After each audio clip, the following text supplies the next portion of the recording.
السلام علیکم second year. آج میں نے آپ کو لائبریری کے مواد کو درجہ بند کرنے کے لیے بڑی بڑی اسکیمیں ڈیوی ڈیسیمل کلاسیفیکیشن اسکیم کے بعد ماہرین نے جو ترتیب دی ہیں ان میں سے چند کا ذکر پچھلے لیکچر میں کر چکی ہوں، اور آج میں چند دوسری ڈیوی ڈیسیمل کلاسیفیکیشن اسکیم کو مد نظر رکھ کر جو اسکیمیں تیار کی گئی ہیں اس میں سے ڈیوی کی عالمگیر اشارئی درجہ بندی scheme, universal decimal classification scheme کے بارے میں بتاؤں گی. جس طرح ڈیوی نے پورے علم کو تقسیم کرنے کے لیے، پورے لائبریریز کے مواد کو درجہ بند کرنے کے لیے ڈیوی درجہ بندی اشاریائی اسکیم ترتیب دی ہے، اسی طرح بعض ماہرین نے اس اسکیم کو یعنی کہ ڈیوی کی اسکیم کو مد نظر رکھ کر کچھ اور اسکیمیں بھی بنائی ہیں. اس میں ایک ہے UDC universal decimal classification scheme. Library of Congress درجہ بندی اسکیم کے بعد یونیورسل ڈیسیمل کلاسیفیکیشن اسکیم بھی متعارف کرائی گئی.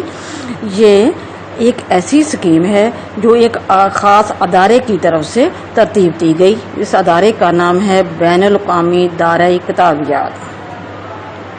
اس ادارے میں کام کرنے والے ماہرین نے مختلف قسم کی اس وقت کی جتنی بھی کتابی تقسیمیں تھیں، مشہور ضابطے تھے، ان کا مطالعہ کیا، ان کا تجزیہ کیا، اور اس کے بعد ڈیوی درجہ بندی اشارئی اسکیم کو بنیاد بنا کر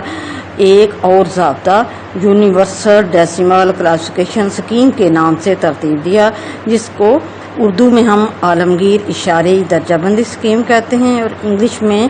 یونیورسل ڈیسیمل کلاسیفیکیشن اسکیم. اس کی ایبریویشن ہے UDC. یو سے یونیورسل، ڈی ڈیسیمل، سی کلاسیفیکیشن، ان کی یونیورسل ڈیسیمل کلاسیفیکیشن اسکیم، عالمگیر اشارئی درجہ بندی اسکیم. یہ ادارے کے تمام ماہرین یا کارکن نے مل کر اس اسکیم کو ترتیب دیا اور اس کا پہلا ایڈیشن 1905 میں انٹرنیشنل ایڈیشن چھپا، اور جو کہ فرانسیسی زبان میں چھپا. اس کے ساتھ ساتھ اس ایڈیشن کے کئی اور زبانوں میں بھی تراجم ہو چکے ہیں، جیسا کہ انگریزی، جرمنی، جاپان وغیرہ. ڈیوی اسکیم جو کہ تمام درجہ بندی اسکیموں میں سب سے بڑی، سب سے زیادہ مقبول اسکیم ہے. امریکہ، یورپ کے علاوہ ایشیائی اور افریقی ممالک میں تقریباً 98% کتب خانوں میں رائج ہے. اس کی بے شمار خامیاں بھی ہیں، لیکن ان خامیوں کے باوجود کتب خانے اس اسکیم کو رائج کرنے پر مجبور ہیں یا اسی کے مطابق مواد کو درجہ بند کرنے پر کی کوشش کرتے ہیں. تو اس کی خامیاں جو ایسا کہ کس کے لیے زیادہ تر ایشیائی اور افریقی ممالک، خاص طور پر اسلامی ممالک کے لیے ہیں، کیونکہ وہ ان کی ضروریات کو پورا کرنے سے قاصر ہے. اسلامی ممالک کے لیے اس میں بہت کم سہولتیں رکھی گئی ہیں، ان کے مواد کو درجہ بند کرنے کے لیے بہت کم نمبر دیے گئے ہیں، اس لیے ان ممالک میں لکھے جانے والے مواد کو درجہ بند کرنا مشکل ہو جاتا ہے. اسی طرح ایشیائی ممالک میں بولی جانے والی زبانیں، ایشیائی ممالک کی تاریخ، ایشیائی ممالک کے جغرافیہ، ایشیائی ممالک کے مذاہب، افریقی ممالک، ان تمام ممالک میں جو مواد جس موضوع پر زیادہ تر لکھا جاتا ہے اس کو درجہ بند کرنا مشکل ہے. کچھ اس مسئلے کو، اس مشکل کو حل کرنے کے لیے بعض انفرادی اور اجتماعی طور پر اس مسئلے کو حل کرنے کی کوششیں کی گئی ہیں. کچھ ماہرین نے، کچھ اشخاص نے انفرادی طور پر اور کچھ اداروں نے اس مسئلے کو حل کرنے کی کوشش کی ہے. اس میں سے سب سے پہلی کوشش جو ہے وہ شفیع ڈیوی اشارئی توسیع تقسیم برائے اسلام ہے. پاکستان میں سب سے پہلی جو کوشش کی گئی وہ حاجی محمد شفیع مرحوم نے کی. آپ نے ڈیوی کے نمبروں کو تبدیل کیے بغیر ان مضامین میں توسیع کی، تبدیلی کی جن پر پاکستانی کتب خانوں میں زیادہ مواد موجود ہے.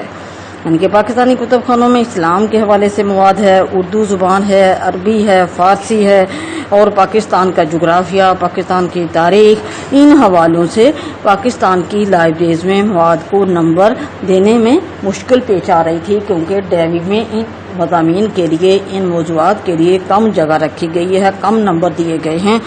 اس لیے اس مسئلے کو حل کرنے کے لیے شفیع نے ایک ڈیوی کی اسکیم کو بنیاد بنا کر ایک ایکسٹینشن توسیع اسکیم تیار کی ہے، جو کہ پاکستان کے کئی کتب خانوں میں اس کے مطابق کام بھی کیا جا رہا ہے۔ Number 2، Karachi university Library scheme. 1959 میں کراچی یونیورسٹی لائبریری میں ایک کمیٹی تشکیل دی گئی، ایک کمیٹی بنا دی گئی جس نے پاکستان اور ایشیائی ممالک کی جغرافیائی اور تاریخی تقسیم کی بنیاد پر ایک شیڈول، ایک ٹیبل تیار کیا ہے، جو پاکستانی کتب خانوں میں اسلامی علوم اور پاکستان کی تاریخ، پاکستان کی زبانوں، پاکستان کے جغرافیے پر لکھے جانے والے مواد کو درجہ بند کرنے کے لیے معلومات مہیا کرتا ہے یا ہمارے لیے کارآمد ہے۔ نمبر 3، الطاف شوکت نے بھی شفیع مرحوم اور ڈیوی کی اسکیم کو مد نظر رکھتے ہوئے، یعنی کہ اس نے شفیع مرحوم نے جو ڈیوی کی اسکیم کو مد نظر رکھ کر ایک شفیع ڈیوی توسیع تقسیم مرتب کی تھی، اس کو بھی سامنے رکھا ہے اور اس کا بھی اس نے مطالعہ کیا ہے۔ اور اسلام کے سلسلے میں جتنے بھی درپیش مسائل تھے، یعنی کہ اسلام کے موضوع پر لکھے جانے والے مواد کو درجہ بند کرنا مشکل تھا، اس مسئلے کو حل کرنے کی بھی کوشش کی ہے۔ اور اس کے ساتھ ساتھ زبان اور ادب کے حوالے سے بھی کچھ مسائل ہیں، کیونکہ ہماری زبان اردو اور عربی فارسی میں زیادہ تر مواد لکھا جاتا ہے اور پاکستان کی لائبریریز میں اسی حوالے سے زیادہ کتابیں موجود ہوتی ہیں۔ ان کتابوں کو نمبر دینے کے جو ہمارے مسائل ہیں اس کو حل کرنے کے لیے بھی انہوں نے کوشش کی ہے، اور ان کی توسیع درجہ بندی یا ان کی درجہ بندی اسکیم جو ہے 1970 میں نظام کتب خانہ کے عنوان سے شائع ہوئی، اور اس کے مطابق بعض لائبریریز میں کام کیا جاتا ہے۔ نمبر 4، ڈاکٹر سبزواری درجہ بندی اسلام برائے اسلام اور پاکستان۔ جس طرح الطاف شوکت مرحوم نے نظام کتب خانہ میں الطاف شوکت نے کتابوں کو زبان کے حوالے سے، مذہب کے حوالے سے نمبر دینے کے لیے کچھ شیڈول، کچھ ترتیب ہمیں بنا کر دی ہے، اسی طرح ڈاکٹر سبزواری غنی الکرام سبزواری نے اپنی کتاب درجہ بندی کے نام سے شائع کی، جو 1981 میں شائع ہوئی۔ اس کی جو کہ 2 جلدوں پر مشتمل ہے، تو اس کی جلد 2 میں اسلام، فلسفہ، اسلام، سنہ شرقیہ اور پاکستان، یعنی کہ مذہب، پاکستان کے موضوع پر لکھے جانے والے مواد، اسلام، اس طرح کے مواد کو درجہ بند کرنے کا طریقہ کار بتایا ہے۔ ڈیوی سبزواری نے ڈیوی کے اسکیم کے بعض نمبر بدل کر نئے نمبر ضروریات کے مطابق تجویز کیے ہیں۔ سبزواری نے یہاں ڈیوی اسکیم کو سامنے رکھا ہے، لیکن پاکستان کے اندر جو بھی زبان کے حوالے سے، اسلام کے حوالے سے اور پاکستان کی تاریخ اور جغرافیے پر مواد جو کتابیں لکھی جاتی ہیں، ان کو درجہ بند کرنے کے لیے ڈیوی کے نمبروں کو بعض جگہوں پر بدل کر نئے نمبر بھی ضرورت کے مطابق تجویز کیے ہیں، ضرورت کے مطابق نئے نمبر دیے ہیں۔ یہ تو پاکستان میں ڈیوی کی اسکیم کو مد نظر رکھ کر کچھ کوششیں کی گئی ہیں کہ پاکستان کی لائبریریز میں جن کتب کو یا جن مواد کو درجہ بند کرنا ڈیوی اسکیم کے مطابق ہمارے لیے مشکل ہے، ہمارے لیے ڈیوی اسکیم میں سے نمبر نہیں ملتے، تو اس کے لیے الگ ہم ان چھوٹی چھوٹی اسکیموں سے یا شیڈول سے مدد لے کر اپنی لائبریریز کے مواد کو درجہ بند کرتے ہیں۔ تو پاکستان کے علاوہ دوسرے کئی ممالک میں بھی اپنے اس مسئلے کو، یعنی کہ اپنے ملک کے اندر لائبریریز کے مواد کو درجہ بند کرنے کے لیے کچھ کوششیں کی گئی ہیں، جیسا کہ سعودی عرب کے کتب خانوں کے لیے اسلام اور عربی کے موضوعات کی درجہ بندی کے لیے عباس صالح تاشقندی کی اسکیم ہے۔ اسی طرح ڈیوی اسکیم میں ایرانی ادب و زبان کے سلسلے میں تہران بک پروسیسنگ سینٹر کی تجاویز اور King Abdulaziz University Library scheme خاص طور پر قابل ذکر ہے، یعنی کہ ایشیائی ممالک اور خاص طور مسلم ممالک میں مواد کو، جو ہمارا مواد ہماری اس زبان کے حوالے سے، ادب کے حوالے سے جو کتابیں لکھی جاتی ہیں،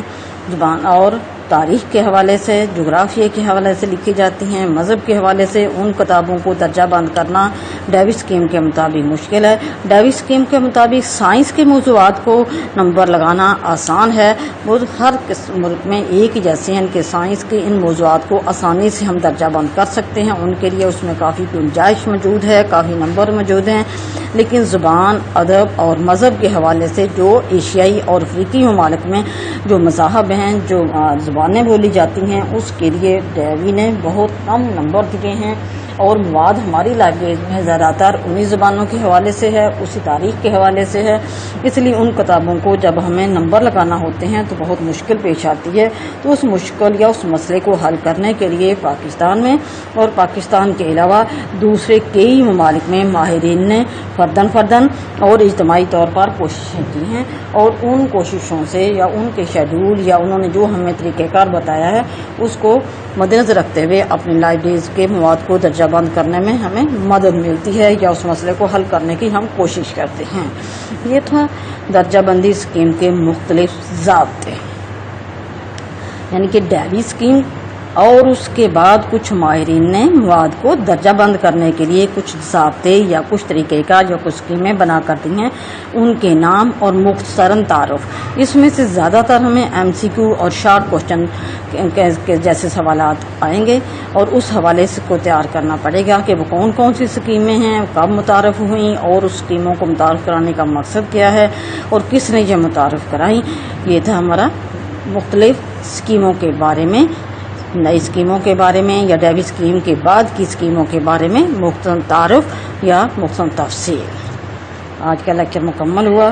اللہ حافظ۔